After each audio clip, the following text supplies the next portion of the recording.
of gay life and the alternative back then.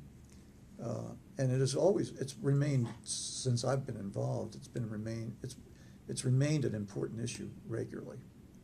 And, we either cover it in stories or in the Beltway column, pretty consistently. We covered as much as we could. No one really understood for a long time what was going on. There was a lot of hostility on the part of a few people who thought that this was essentially a conspiracy to dampen down gay liberation and sexual liberation in general. And when somebody came out and said people who are anally receptive are at the most risk, that seemed like a purely political statement. Those are the real faggots, the ones who take it. And so they're saying they're in danger. This is clearly anti-gay propaganda. There were people who believed that, unfortunately. Unfortunately, it turned out to be true. And for perfectly innocent medical reasons why that is true.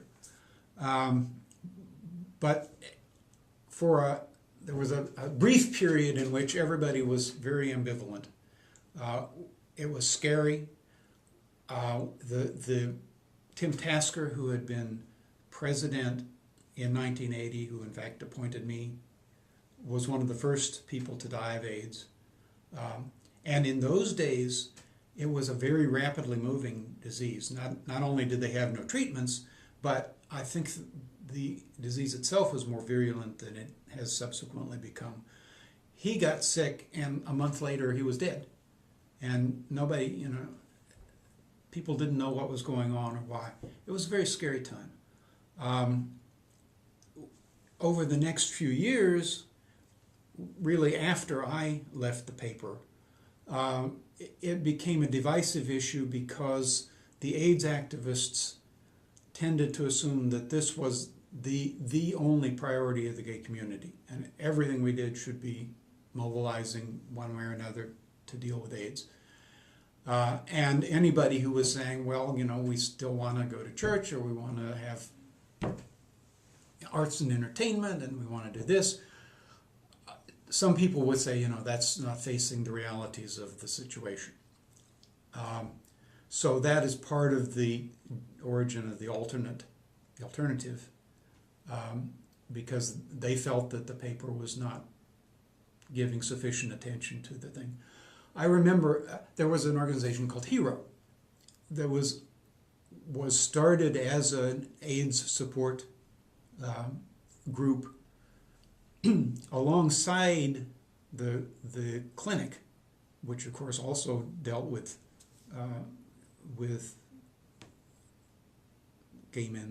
mostly gay men's health issues in those days. And I remember getting a phone call from somebody at HERO, this would have been in '83, saying, well, I'm told that you people at the gay paper don't want to print news about HERO, but we think you really should. And I said, please send it over. We've never had any, if we don't have reporters here, but if you send us material, we will certainly print it. And of course we did. But there was suspicion on various parts, and it's very understandable. It was a life or death situation for many people. People were losing friends. So it was a tough time for everybody. Well, AIDS was the big story at that time, especially in the early age, from '81 on. It was the dominant story because it afflicted so many gay men. But the backstory was that so many lesbians came through who they were not at risk under normal circumstances to get the disease, but they were coming through and helping in fundraising and education efforts and stuff. So the community really did bound together. But that was the principal content. There were other, matters that came about through the years. You had the Anita Bryant situation where she caused a law in Dade County to be, that was more a non-discrimination law to be overturned. there was a backlash about that with her and everything else. So there were stories that were coming up at different times through that cycle, that period. But AIDS, I thought, was the dominant story in the early 80s without question. And our government's lack of reaction to it.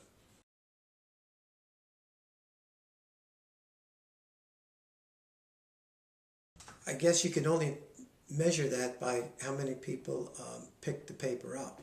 If you don't, I don't think it would be negative. I don't think they say, well, we don't want a paper, don't put it out. You won't get that type of extreme. But you know, if it's positive, the people who will pick it up will read it, and that's the positive thing. You can't measure how many people don't pick it up because you don't know what environment they're in at the time, or how you can assess that.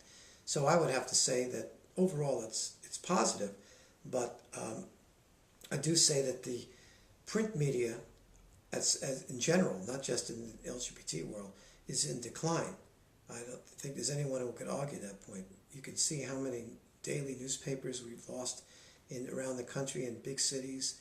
We've lost some classic great papers that went under because of the decline of the print media. And I'm sure that affects LGBT papers just as well because of the online alternative. People don't like to necessarily sit and read the paper comfortably as I do. I prefer to have a newspaper, read it, eating breakfast or just relaxing somewhere and just having it in my hand to read. Other people, probably the newer generation, the younger kids, would prefer to read everything online quickly and just get a little bit of this, a little bit of that, and get it from news feeds. So I think that's what's hurting the papers, and of course advertisers know that, and they will they do their own market research and see where's the best place to put their advertising dollars, and they're finding it that if there's a decline of readership in print media, then that's not where they're going to put their advertising investments. They're going to go either online or some other source, television perhaps, or through websites. So it's hard to really measure that, but I think there is an absolute clear overall trend that the popularity of newspapers in print in general is on the wane and has been for probably 20 years, 10 to 20 years.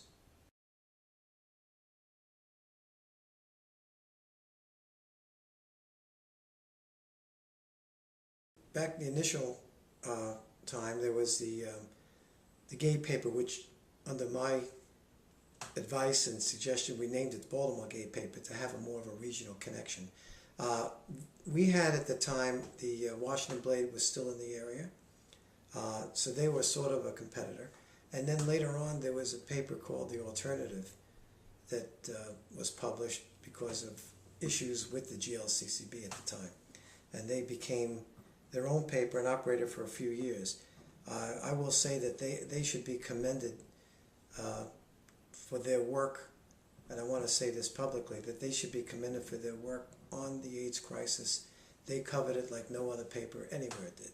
I mean, they were very much deeply involved with the AIDS crisis when it came about, especially from the medical standpoint, the potential drug treatments and the AZT and experimental drugs that were being put out there for potential use. They covered every angle, and they were very good at it. So I'll tip my cap to them. So that would say that was good competition. The Washington Blade at the time, I'm not sure it was called the Washington Blade, it was just the Blade, I don't remember at that time. They had a lot of resources they were owned by a larger corporation. So they were able to provide paid staff to go out and find stories and get stories that are not only locally, mostly in the Washington area, but also nationally, and they covered it very well. Today, the other papers are Gay Life, the Blade again in the area, Metro Weekly, which is sort of kind of a magazine format type of paper, but it does have news in it, and ourselves, Out Loud. So there are four really in this market, which is extraordinary. A lot of places don't have any. We have four papers that service this area. If I find any inspiration among any of the papers that are out there, I would certainly say Washington Blade, because I think their body of work is excellent. I think their journalism is excellent. They have always provided they've been dubbed, and I agree with it, and I may have said it too. They are, I feel, the newspaper of record for the LGBT community. They cover every aspect of what's going on in our community better than anybody, and by far better than anybody. So I definitely tip my cap to them. Gay Life has a new format. They do a wonderful job on their new format. They're not dealing with news so much. They're doing mostly stuff that involves what people like to do, like going out to restaurants and shows and museums and various things that sort of what, I hate to use the term lifestyle, but that's what they are, and they cover that very well now. They're doing a beautiful job. The editor is a good friend of mine. So they've changed their focus to that as opposed to trying to be a news gathering. They come out once a month. And we still do the local news in Baltimore. I think that's something we have to ourselves right now, that niche. But I think the Blade inspires me more than anybody because their body of work for over 40 years now has been extraordinary. Well, our obvious competitor is Gay Life. We publish in the same that's our obvious competitor. Same market, same area. So that's our competitor, and I think they do a good job. And we try to meet the needs of the community in a little bit different ways, but I think both papers do a pretty good job in that regard. Now, the Blade is a very good paper, and they have a big staff, and they do a real good job. They're not. I don't consider them competitive because they're in D.C., but they also cover Maryland issues, and I consider them as collaborative. I'm very impressed with what they do, but I do think that because we're a little smaller, or a lot smaller, and because of our a number of us come out of activism, that we probably look to have a little bit of a more radical bent than the other two, a little bit, which I think is important to the community. I'm inspired by some of the progressive publications. I like to read Nation sometimes. The Progressive. I think they're important newspapers not newspapers, magazines that address issues from a progressive perspective. I also read the American Prospect, which is sort of a liberal democratic newspaper, and it's a little more conservative from my taste, but it still covers issues very thoughtfully, I think, and I think that it's important. I kind of feel bad for the Sun because the economy of newspapers is really, it's only a shell of its former self, and that's sad because I think the city, we all need the press, and it's just real important to have people who are covering stories, digging deeply, trying to keep an eye on government, watching government, challenging, So I think that's real important. Now, there are people, I know the internet has sites that, that are doing that, but still, the Sun used to have a, very large newsroom. And in fact, when, until the internet started really affecting it, they had bureaus all over the world. And the Sun papers had their own bureaus all over the world. And it's really sad to see that shrink like that. There are only a couple of newspapers in this country now that are still really doing that type of stuff. And there are a lot of specialty papers that do good things in the areas that they're focusing on. But I just think it's real important to have a progressive press, and there's some of that's going on.